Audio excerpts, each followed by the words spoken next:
DeWanna Bonner was brought in for leadership. She was brought in for leadership. And do you want to know all that these young players learn from her?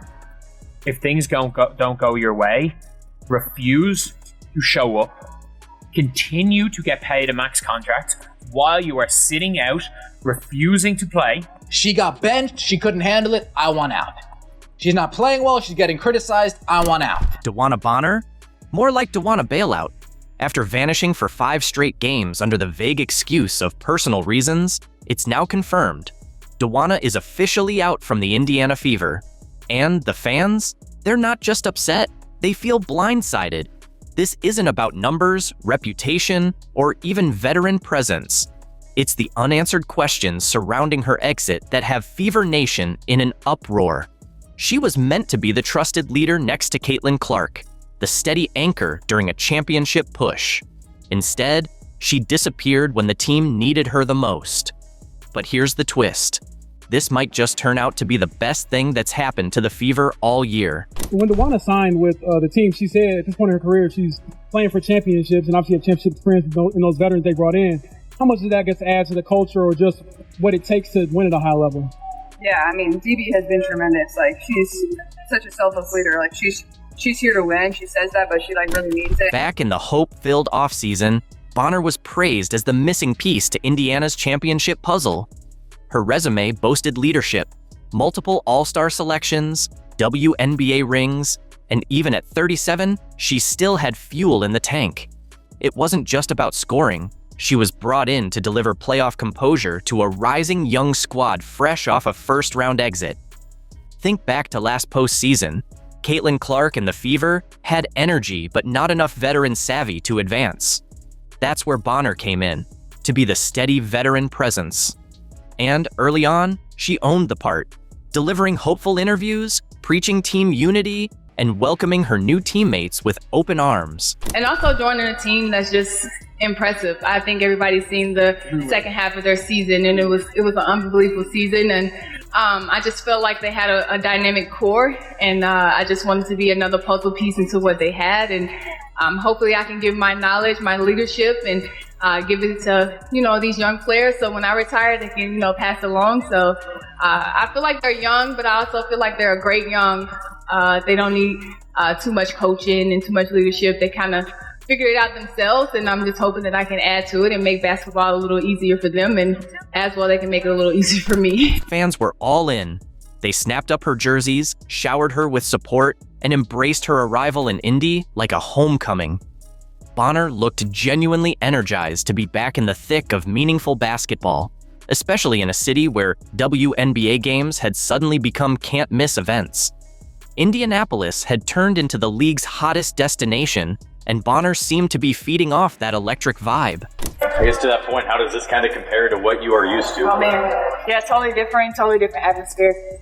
The support here has been just phenomenal. I really can't go anywhere. I've been here like a week and a half, and everywhere I go, it's just like, we're excited for the season. Thank you for being here. So it's been really, really refreshing. And you get that on the streets? I'm sorry? You get that on the streets?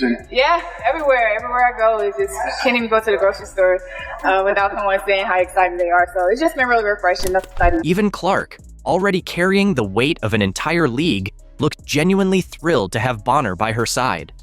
Clark praised her as a real leader, someone who brought stability and wisdom to a team brimming with potential. And when Bonner climbed to third all-time in scoring during a dominant win over the Chicago Sky, everything felt like it was falling into place. But the high didn't last. Her scoring dipped to just 7 points per game, less than half of what she averaged last season. Suddenly, fans and analysts were asking tough questions. Did the Fever's free agency moves actually fit Clark's game? Did Stephanie White have a clear vision? Or was this just a case of throwing big names together and hoping it worked? I don't know what Stephanie White's doing exactly. I don't have a clue. Again, I don't know what the identity of this team is. I really don't. It seems like they play a different way every game. One could say, well, that's her game plan. She's game planning for each team.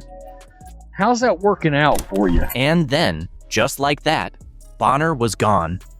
After only 9 games, she vanished from the lineup. The reason? Personal. The timing? Suspicious. Clark had just come back from injury for a marquee matchup against New York, and Coach White had also recently missed time for personal reasons.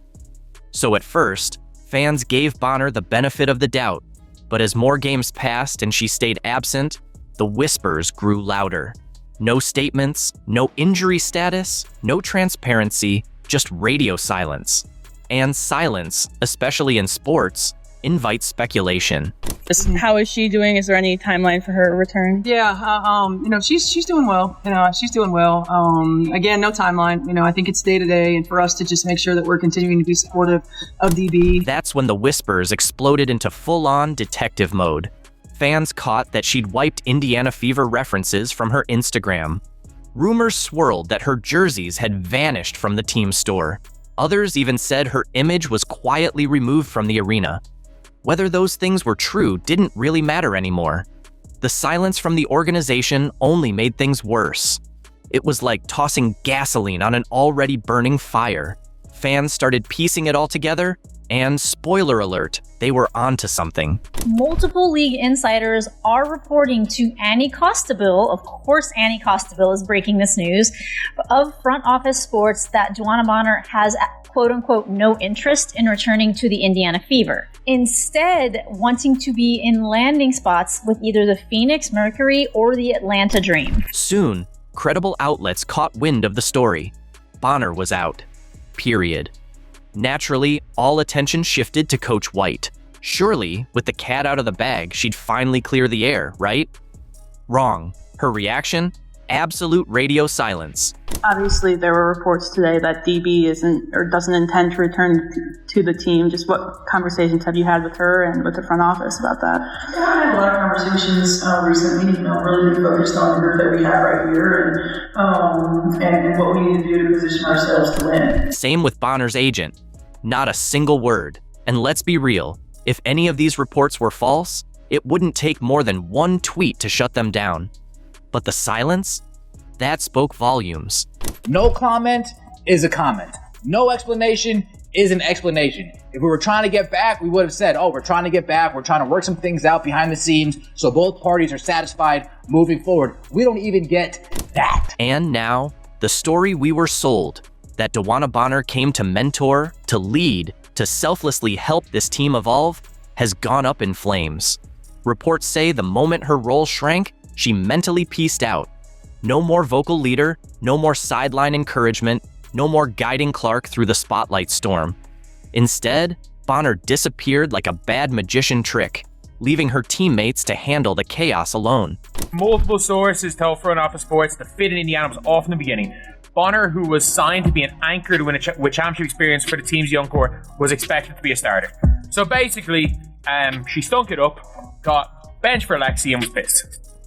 It is what it is. And look, we get it. No one wants to sit on the bench, especially a future Hall of Famer. But real leadership isn't about playing time or points. It's about showing up when it's not about you. And when Bonner was asked to take on a supporting role, she basically said, "Nah, I'm good."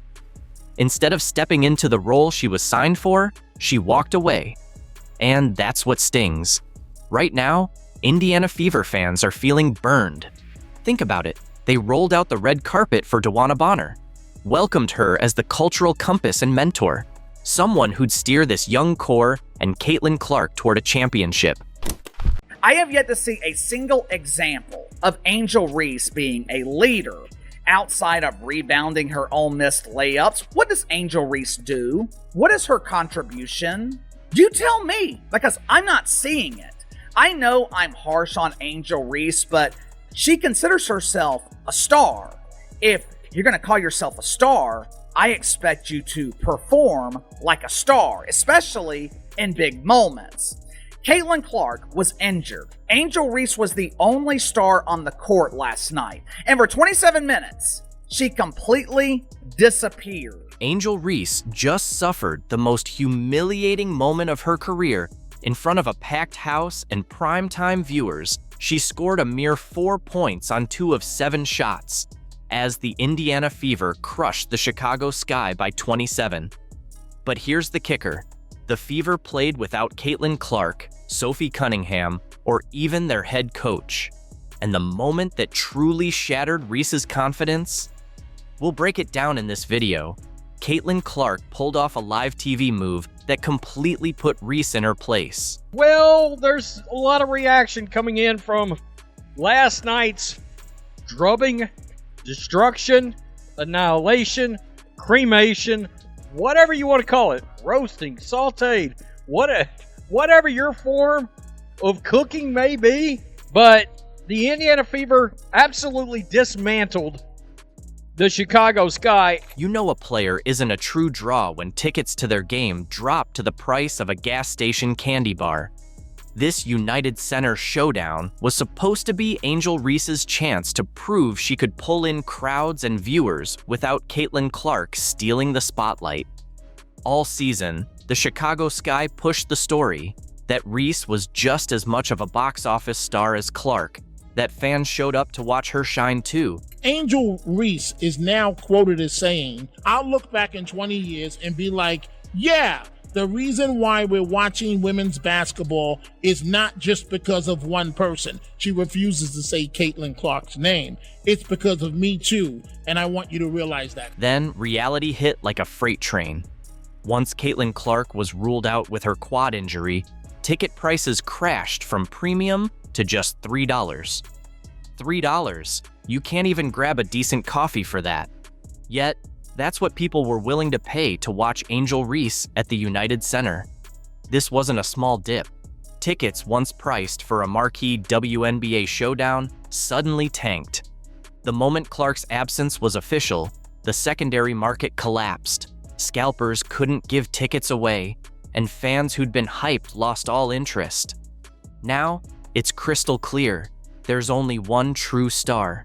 Last night was somewhat of a big moment for Angel Reese and the Chicago Bravado. For starters, the WNBA moved the game out of the local dump the Bravado usually play in and relocated to the United Center, which is the largest arena in the NBA, holding over 20,000 people. Now, to their credit, there seemed to be a good crowd in the United Center last night. I had someone who was at the game send me a few pictures, and most sections seemed to be filled. It wasn't a sellout, but there was supposedly over 19,000 people in attendance. Of course, it's easier to draw a decent crowd when tickets are selling for $3 hours before the game starts. Social media told the full story. Fans flooded timelines with screenshots of $3 tickets, peppered with laughing emojis, joking they could take their whole family to the game for less than parking costs. The hype around this United Center showdown deflated faster than a punctured basketball. Let's be real, this was Chicago's big moment to shine. The Sky kept claiming Reese had her own fan base, was must-watch TV, the main draw. But when it came down to it, with Clark missing, the market spoke loud and clear about who fans really wanted to see. What an outfit Angel Reese was rocking. She put a lot of time, a lot of effort into making sure her ensemble was on point. Are my boots matching my jacket?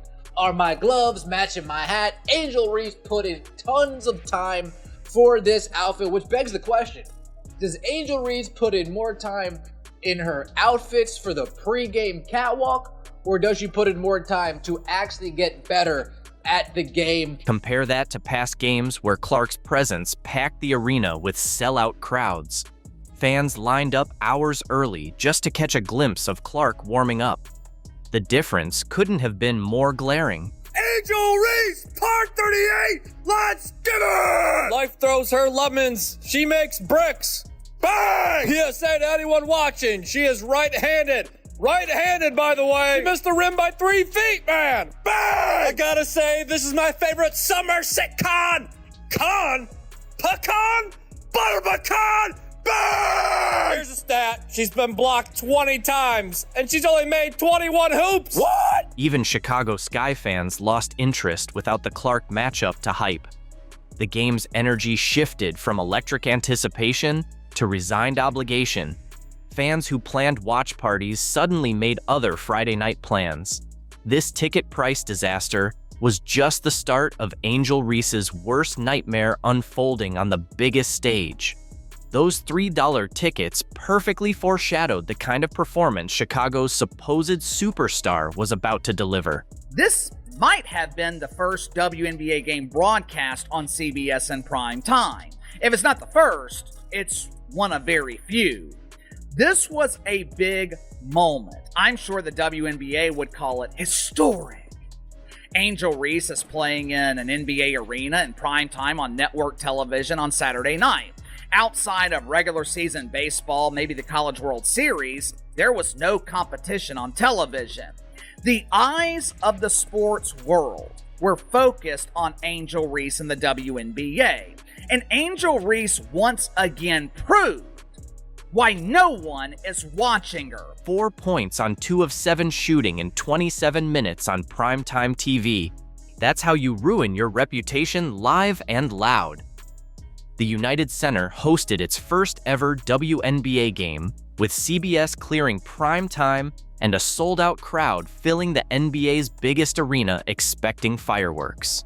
Instead, they witnessed Angel Reese deliver what analysts labeled a disaster class and a total meltdown on the sport's grandest stage. Caitlin Clark is averaging more assists per game than Angel Reese is averaging points per game this season.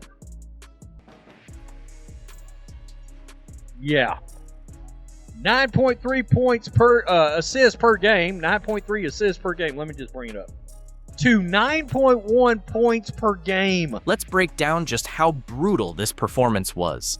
Reese scored only 4 points, missing 5 of 7 shots, including 2 cringe-worthy layups that made the crowd groan.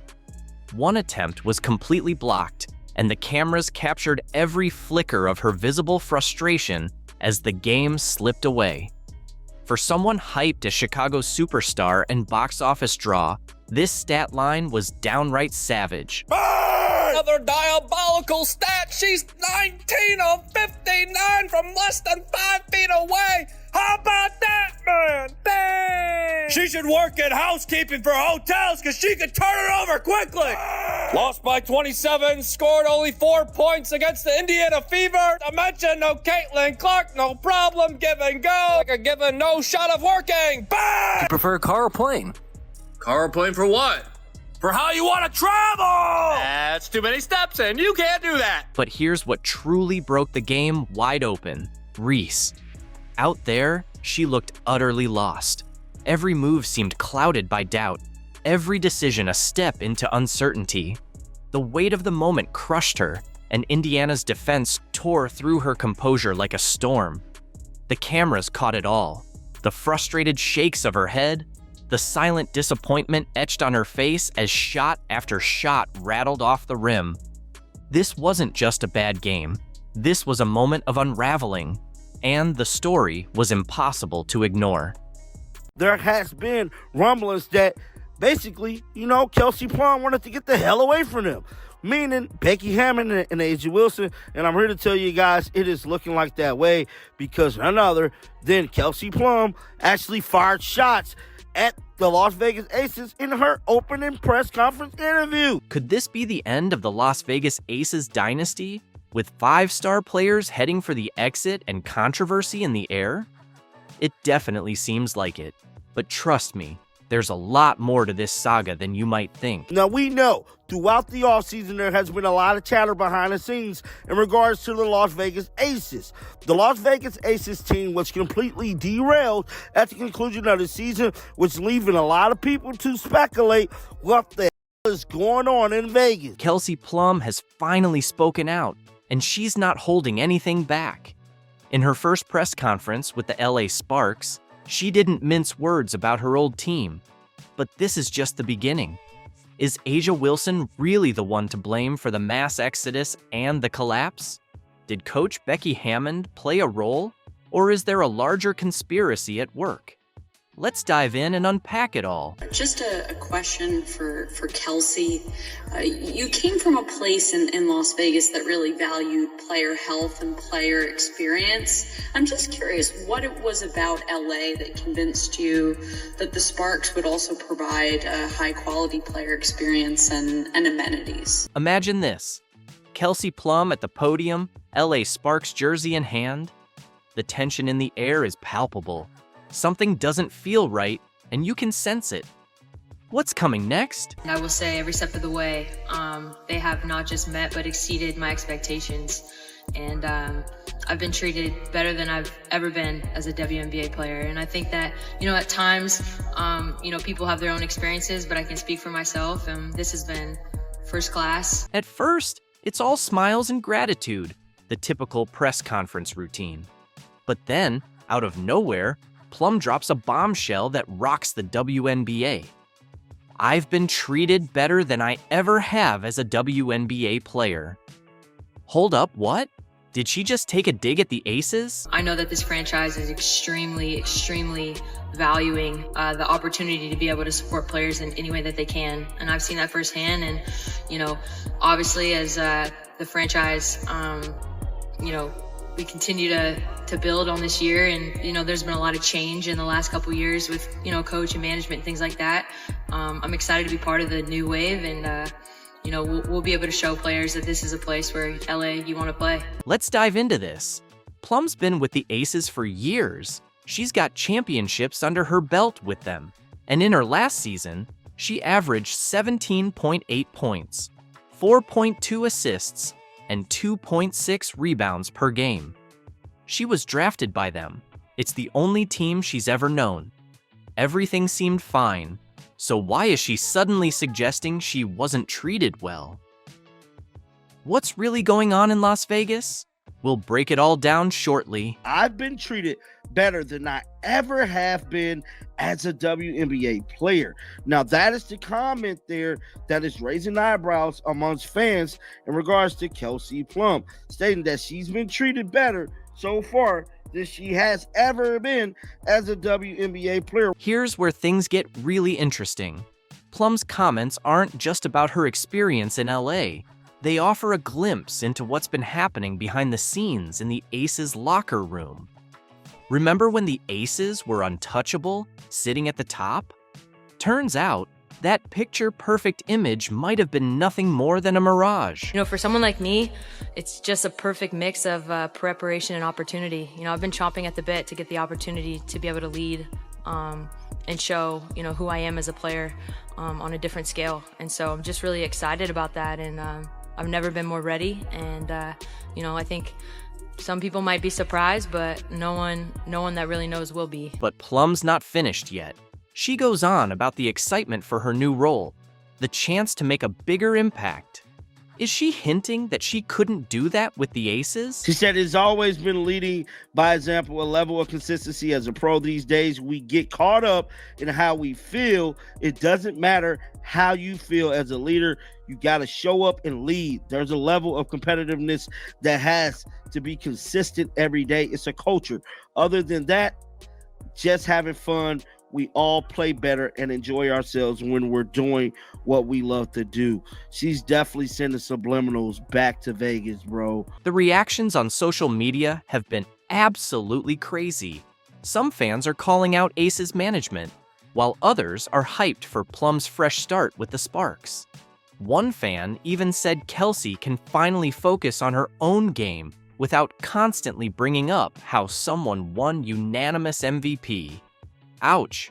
Talk about a direct shot at A'ja Wilson. I just feel like an overwhelming sense of love, I feel like open arms. I was actually in the airport this morning and I was just getting some water and the guy was like, "Go Sparks!" It's just, I feel that. So I'm excited about that because I really do feel like people have kind of already wrapped their arms around me. I haven't even played a game yet. Just the welcoming of my teammates and coach and Reagan and ownership, I feel very loved already. Think about it. Plum's move to the Sparks isn't just about switching jerseys. It's a total career shift. She's looking to redefine her role, her influence. It's like she's breaking free from something. But what? Keep in mind, Plum's not just any player. She's an Olympic gold medalist, a WNBA champion. When someone of her caliber says she needs a bigger platform to showcase who she is, it's not just talk, it's a statement. And I'm so grateful to be reunited with Dee, to play with people like Cam and Rakia, and I can continue to go on the list. Here's the truth. Plum's words aren't just about her. They're turning the spotlight on the Aces organization. What's really happening behind those Vegas lights? Are players feeling overlooked? Confined? Plum's comments have set things in motion, and the implosion is already underway. We're here to compete. So there's expectations to win right away. And I know for me, there is a level of intensity and work ethic that I do bring to the table, but really just I'm grateful for this opportunity to show that being one of the best players in the world and just taking this franchise back to where it's been and where it will continue to go. So again, I just want to thank ownership support, and really just means a lot that everyone's here, and it's a new day in LA, so we're gonna hoop. Remember when the Aces were the team everyone dreamed of joining? When players were willing to take pay cuts just for a shot at that championship ring? Well, those days are behind us. The Aces empire is collapsing faster than a house of cards in a Vegas windstorm, and you won't believe who's next to jump ship. So, for all Aces fans, it's over. It's over. It's over. The reign of the Aces is over. I understand the shortest dynasty in the history of the sport of basketball. You know, I've never heard of a dynasty that won 2 championships and then was done, because you're seeing all the ring-chasing free agents getting out of Vegas. After their stunning semifinals loss, Coach Becky Hammond warned us that changes were on the horizon, but no one saw this coming. It's not just 1 or 2 players leaving, it's a full-on exodus.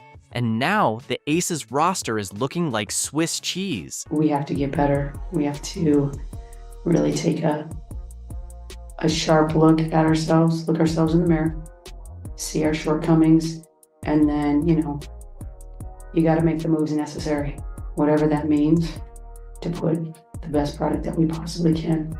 It's not going to be the same group probably next year. It just won't. And I'm sad about that, because I really like that group. They were a pain in my ass, but I was a pain in their ass too. Let's kick things off with Kate Martin. Remember her? The fan favorite? The bright young star who had Aces fans buzzing about a promising future? Well, the Aces left her unprotected in the expansion draft, and the Golden State Valkyries scooped her up faster than you can say, rookie mistake. Martin's fired up about her new role, saying, "I'm really excited for this new beginning and to build something from the ground up here with the Valkyries." Ouch. Aces? That's gotta hurt. I'm really excited. This league is all about opportunity, and, you just need one shot, right? And I am very thankful for the Aces and everything I got to learn there, but I'm really excited for this new beginning and to build something from the ground up here with the Valkyries. But hold up, there's more. Sydney Colson, Wilson's bestie and the locker room spark plug, is packing her bags for Indiana. That's right, Colson's heading to the Fever, leaving Wilson without her ride or die on the court. It's like watching the Aces team chemistry vanish right before our eyes. You mean to tell me that 2-time WNBA champion, the face of the God Dog League, okay? The Aces' main girl, right-hand man, Sydney Colson, is no longer returning to the Aces and is signing with the Indiana Fever? First of all, do the Fever even have any more roster spots open? How many folks are you guys going to sign? And if you thought that was rough, buckle up. Tiffany Hayes, the reigning WNBA 6th Player of the Year, is also bidding farewell to Sin City. She's joining Kate Martin on the Valkyries, taking her 9.5 points, 2.8 rebounds, and 2.1 assists per game with her. That's a huge blow to the Aces bench depth, folks. Then, of course, there is Tiffany Hayes, who, guys, Tiffany Hayes was not even supposed to be in the WNBA last season. She had actually retired in the offseason of 2024. But hold up, we're not done yet. Alicia Clark, fresh off a championship with the Aces, is heading back to her old stomping grounds in Seattle. She's pumped about the move, saying, "I would love to go back to my WNBA home, which is Seattle." And just like that, another one bites the dust for the Aces. Let's start with Alicia Clark. According to Ramona Shelburne of ESPN, the Aces wanted to bring back Alicia Clark. But when Seattle came a-knocking, Alicia was like, you know what? I would love to go back to my WNBA home, which is Seattle. Now, guys, if y'all don't know, Alicia Clark won 2 titles with the Seattle Storm in 2018 and 2020. And now at 37 years old, she is looking to bring her 3-and-D game back to Seattle. So what's behind all these players heading for the exit? Is it the allure of fresh opportunities? Or is something off in Las Vegas? Here's where it gets juicy. The Aces salary cap is tighter than a Vegas poker player's grip on their chips. After locking down Jewel Lloyd and her supermax salary, the Aces are scrambling to round out their roster with minimum contracts. It's like watching a high-stakes game of musical chairs, and the Aces are running out of time. I don't want to be great for you guys, no offense, but I want to be great for my team. I want to be great for this franchise. It is hard as shit. It is hard as shit because there's tons of people that want to break you down. Great teams in this league that are going to try to come after you every single night. But when it comes to taking accountability, I have no problem in that because I want to be great. I want to be great for my teammates. So yes, it can start in practice. Yes, it starts in training camp. Yes, it starts in the wins and the losses. But I'm not going to stop. I'm going to continue to challenge myself and my teammates every single day. Because when you're talking about greatness, it starts with consistency. Let's dive into what's really going on behind the scenes with the Aces. Thought the player exodus was bad? Buckle up, because the front office drama makes their on-court struggles look like child's play. Remember when the Aces front office was the envy of the league? Those days are long gone. Now, it's more like a ghost town. And at the heart of this mess is general manager Natalie Williams. Or should I say, former general manager? That's right. Williams was let go after a vague restructuring. But here's the kicker. Months later, the Aces still haven't named a new GM. Talk about leaving your organization in limbo. But also, there is a huge thing that you all have to keep in mind is that the Las Vegas Aces do not have a GM right now. They let go of their GM a couple months ago, and they have not put anyone in that place. And so, hey, Nikki Fargas and Becky Hammond are trying to make some wonders without an actual GM. But hold on, there's more. Rumors are flying that head coach Becky Hammond is making a power play. She's eyeing a dual role as both head coach and GM. Sound familiar? It's the same setup as her former boss, Greg Popovich. But let's be real. Is consolidating that much power smart when your house is already burning? And speaking of Hammond, don't forget that suspension for violating the league's respect in the workplace policy.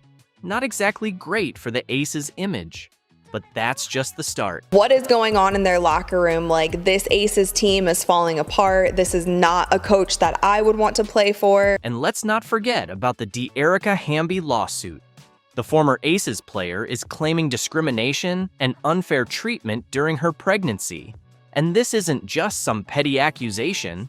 The league took it seriously enough to hit the Aces with a $500,000 fine and strip them of their 2025 first-round draft pick. Ouch. Top of that, the league is investigating the Aces for potential salary cap circumvention. Back in May, the Las Vegas Convention Authority gave each of the players an additional $100,000 to basically be active in the community. Now, the league's digging into the Aces for possible salary cap circumvention. They're investigating undisclosed benefits given to players.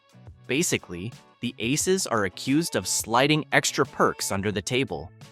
Not exactly the kind of attention you want when you're trying to build a dynasty, right? With all this drama, is it any surprise players are bolting? The Aces have gone from the team everyone wanted to join to the team everyone's scrambling to leave. Breaking news came down, so we have to discuss it. This is what we do here.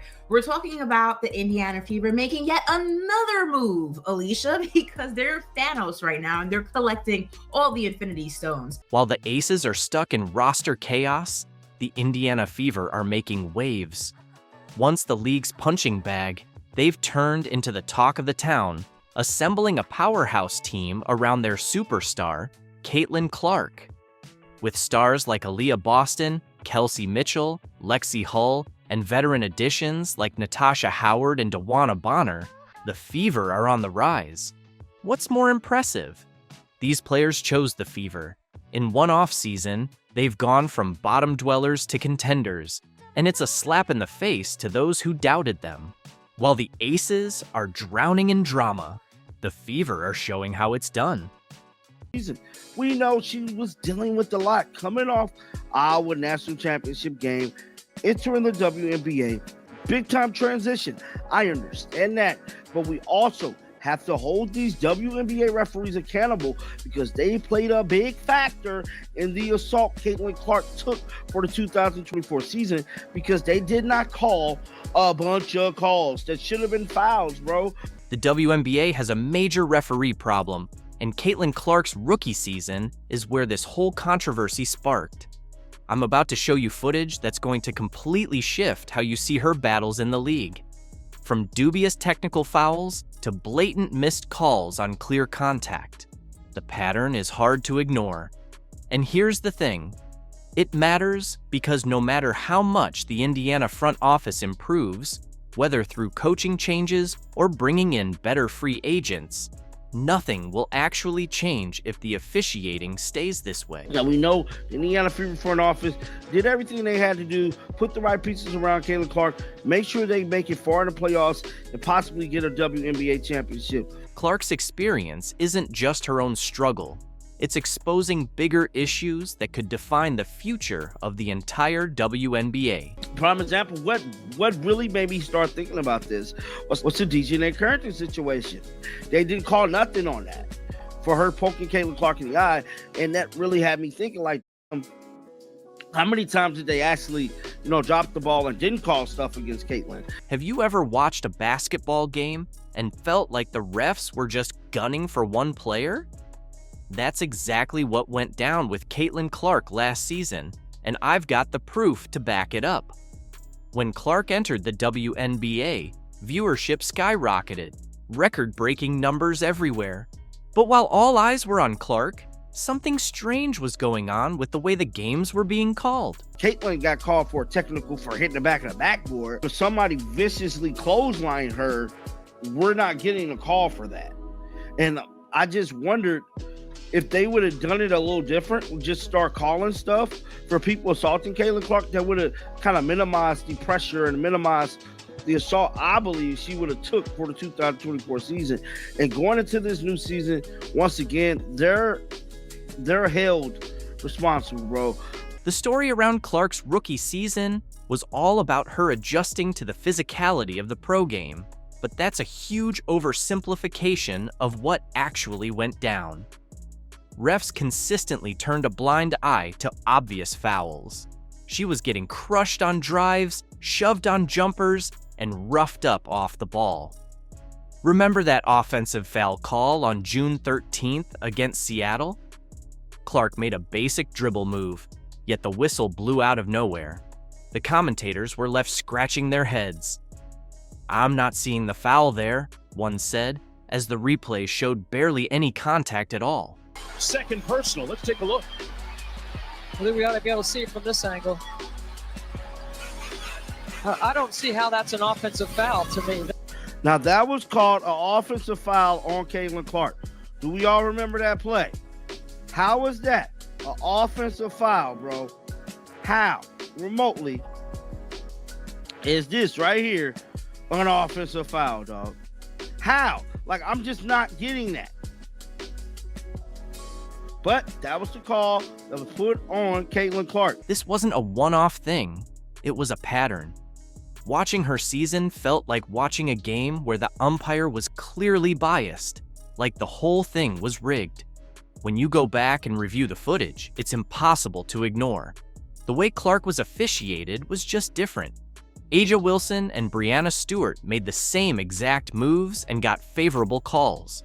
While Clark did the same and ended up with a foul. I am not letting up on them damn WNBA referees because they are the biggest haters when it comes to Caitlin Clark, bro. I know we got haters everywhere, but nobody is worse than these WNBA referees. Defenders treated Clark differently because they knew they could get away with more. They bumped her on drives, invaded her landing space on jumpers, and hand-checked her non-stop, all without facing any consequences. Unnecessary. Kennedy Carter.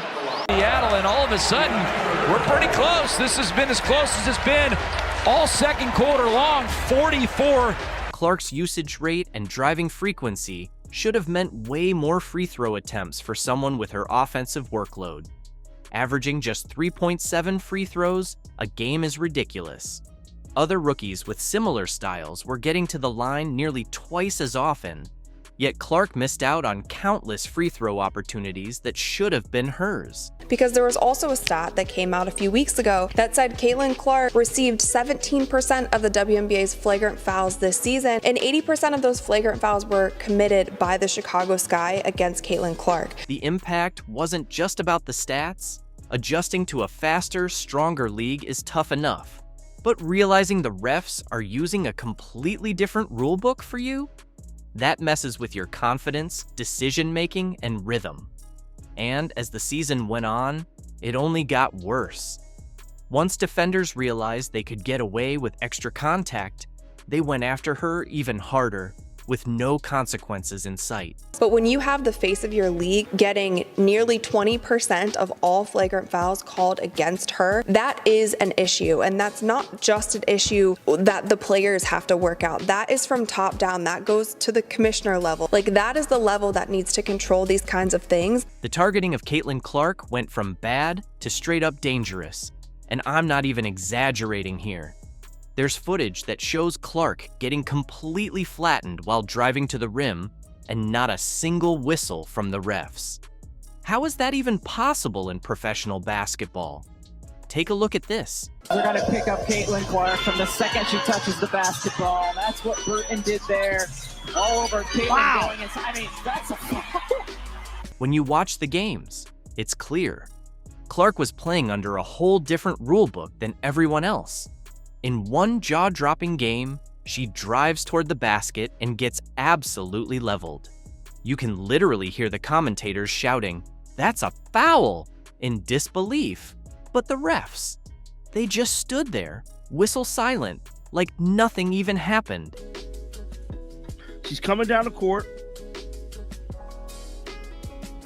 Bow. It looked like Morena did that to her, bro. But that's what I'm talking about. This quickly turned into a disturbing pattern. Clark was knocked to the floor 3 separate times in one game, and not one whistle was blown. It was like watching someone walk a tightrope with the safety net taken away on purpose. Every fan watching at home could see it unfold right before their eyes, screaming at their screens in frustration. A tag on his page stated, "This has been pretty much the whole game. No call fouls for Caitlin Clark.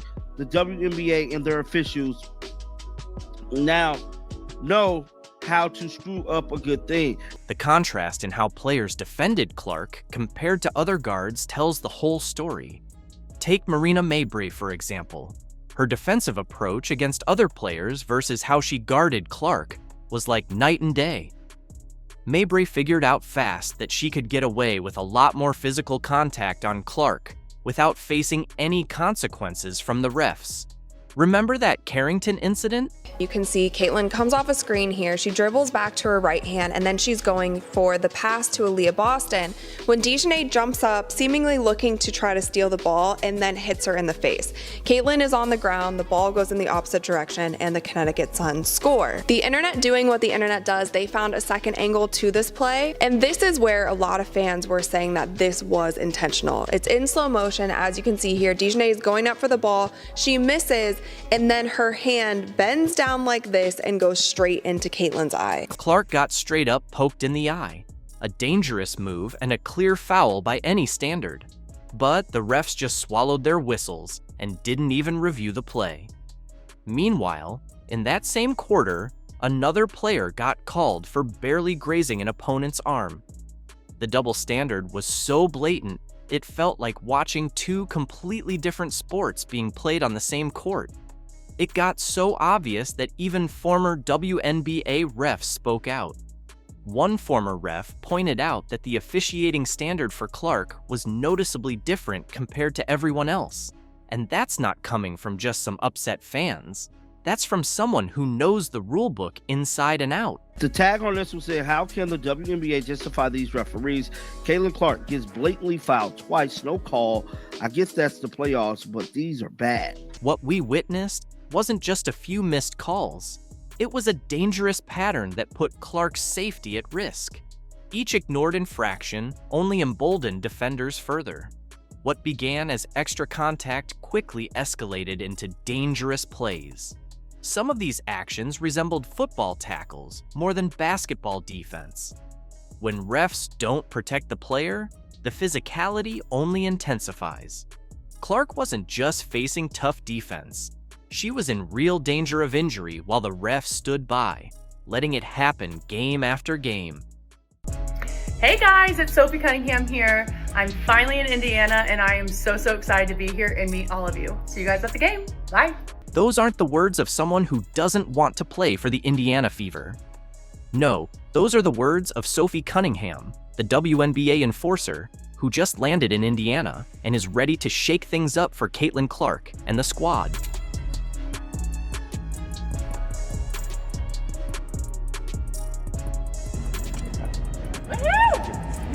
Finally here!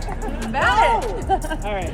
While Cheryl Swoops said nobody wants to play in Indiana, Sophie Cunningham was lighting up the internet with excitement about joining the Fever. In this video, we'll break down Sophie's thoughts on Caitlin Clark, her first day with the team, and how she's shutting down the haters. Oh gosh, this is the first time I've seen my jersey. Oh, I love this. It's like I'm a rookie all over again. What if I told you that while Cheryl Swoops was running her mouth about nobody wanting to play for Indiana, Sophie Cunningham was poolside in Phoenix when she got the trade call? And her reaction? Not disappointment, not hesitation, just pure excitement. Where were you when you found out about this, and what was kind of that general reaction to a fresh start here? Yeah, you guys will learn that if I'm not in the gym, I'm normally by the pool. And so I was actually poolside when I found out. And, you know, there's a lot of emotions just because I have been out there for so long. But to be honest, my original thought was like, oh, heck yeah. Like, we're about to go win a championship. Like, that's exactly where my mind went. And like I said, it's all about the people. It's about the culture. I learned a lot out there, but now I'm ready to move on to something bigger, something better, and have a lot of really great players around me to, you know, seriously go win a championship. That's right. The idea that top players don't want to join the Fever just got completely shattered. While the haters were busy cooking up their next criticism, Sophie was already gearing up for a championship run in Indiana. Talk about shutting down all that negativity. Yeah, you know, I'm stoked. I'm so excited. I think it's refreshing. I've been in Phoenix for the past 6 years, was drafted out there. I've had a really great time. I've been very blessed with being around a lot of GOATs in the game and learning the game on another level. But again, like, this is just a new style, and this is the style that I thrive in. When you have people who can shoot the ball, who move the ball, who are running gunners, and share the ball, like, this is the type of offense that I want to be in. When Sophie finally stepped into Gainbridge Fieldhouse, her excitement was absolutely contagious. The Fever's social media captured her pure joy as she took in her new basketball home. In one video that quickly went viral, Sophie introduced herself with all-out enthusiasm. I'm just stoked, and like I said, the offense is more my style, but I'm also surrounded by a great culture and great people, and that's what I'm also very excited about, to be here in Indiana. But there's something even deeper about this move for Sophie. As a Missouri native, returning to the Midwest feels like coming home. "I love it," she said during her intro to the Indiana media. "My roots are here in the Midwest, and just being closer to home." This wasn't just a trade, it was a return to her heartland.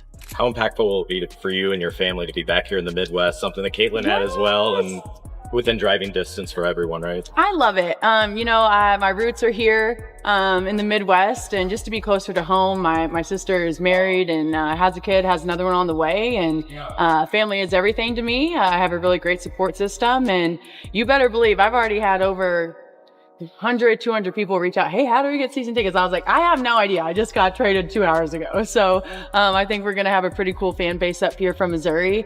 But again, it's my Midwest roots. I'm excited to be around Midwesterners again. It's my type of people, and so I'm happy to be here. What makes Sophie's arrival even more impactful is how it's already shaping team chemistry.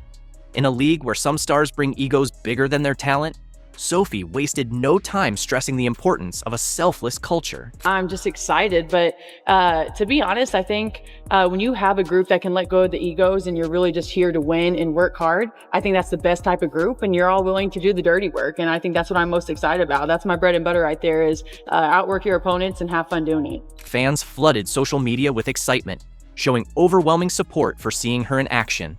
The connection was immediate. No adjustment period needed.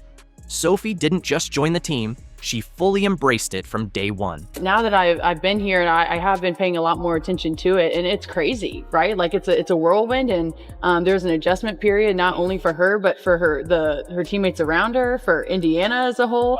But I think it's all really good things. And so it takes a little bit to get adjusted to it. But after that, I mean, come on, it's part of something great that doesn't come around very often. And so if you're not paying attention, I don't know what you're doing. This is exactly the type of addition the Fever needed. Someone who truly wants to be there, believes in the vision, and brings both skill and energy to the locker room. While critics like Swoops cling to outdated narratives, players like Sophie are backing it up with their actions, proving that Indiana has become a destination franchise in the WNBA. I know you said earlier this month that you'd do the Sabrina Carpenter to Caitlin's Taylor Swift. That was a joke, but I guess people really took that seriously. People love it. What excites you about playing with her this year? I mean, she has changed our game in the best possible way in every way. And so just to be alongside of her and maybe relieve the pressure, being able to shoot and spread the court for her to go do her thing. Remember all those times last season when opponents treated Caitlin Clark like a punching bag? The cheap shots, the hard screens, the unnecessary contact after whistles? Well, the Fever just added the one thing Clark desperately needed but didn't have.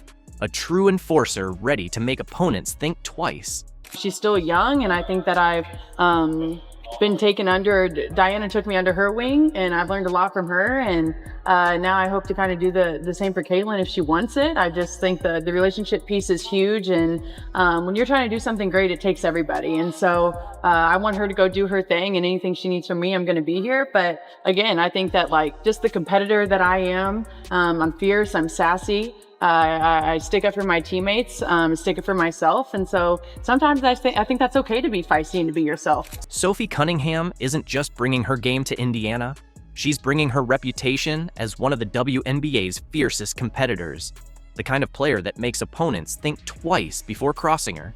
In her introductory press conference, Sophie made it clear, I'm fierce, I'm sassy, I stick up for my teammates, I stick up for myself. And those 5 words about sticking up for her teammates? They might be the most important thing Caitlin Clark's heard all offseason. Excited to play in front of the fans. I think that she's drawn a lot of people, not only to Indiana, but to the women's game as a whole. And so just to be a part of something great, just really happy to be here. Let's be real. Last season was tough for the rookie superstar. We all saw Caitlin Clark get knocked around, bumped, and targeted game after game with little to no repercussions. The physicality kept ramping up, and it felt like her teammates were either too slow or unwilling to step in and send a message. It was like watching a boxing match where only one fighter had someone in their corner. Caitlin Clark was getting hit a lot. She was getting hit a lot early, and they needed their Charles Oakley. You've got that in Sophie Cunningham. This is where Sophie Cunningham steps up. Throughout her career in Phoenix, Sophie became known as the ultimate teammate protector. When opponents targeted Mercury stars, they knew they'd have to answer to her. Now, she's made it clear that same protection is coming to Caitlin Clark and the rest of the Fever roster. There are so many videos of Sophie Cunningham just starting brawls. Sophie isn't just about getting physical, she's all in when it comes to doing the dirty work. Whether finishing through contact or creating space, she thrives in those moments. This toughness fills a major gap the Fever had last season, especially when the game got physical. She hits a 3, Maisha Hines-Allen fouls her, and then tries to step over, and then Sophie Cunningham grabs her leg. Nobody's going near Maisha Hines-Allen, but no, Sophie Cunningham will start the fight. The refs are trying to break it up. None of the Mercury players are going to go near Maisha Hines-Allen. They're scared. She'll scare the bejesus out of them. Maisha Hines-Allen is one of the toughest players in this league. Sophie Cunningham going head to head straight with her. When you're trying to do something great, it takes everybody. I want her to do her thing. Anything she needs from me, I'm going to be here, Sophie declared, setting the tone for what her role in Indiana will be. With those words, she made it crystal clear that protecting Caitlin Clark isn't just an afterthought. It's a core part of her mission. Sophie's ability to take on the physical grind, absorb the hits, and finish plays through defenders will be the shield Clark desperately needs. No longer will Clark have to worry about the constant hits. With Sophie in the mix, she'll be free to shine without looking over her shoulder. The enforcer has arrived, and she's got Clark's back every step of the way.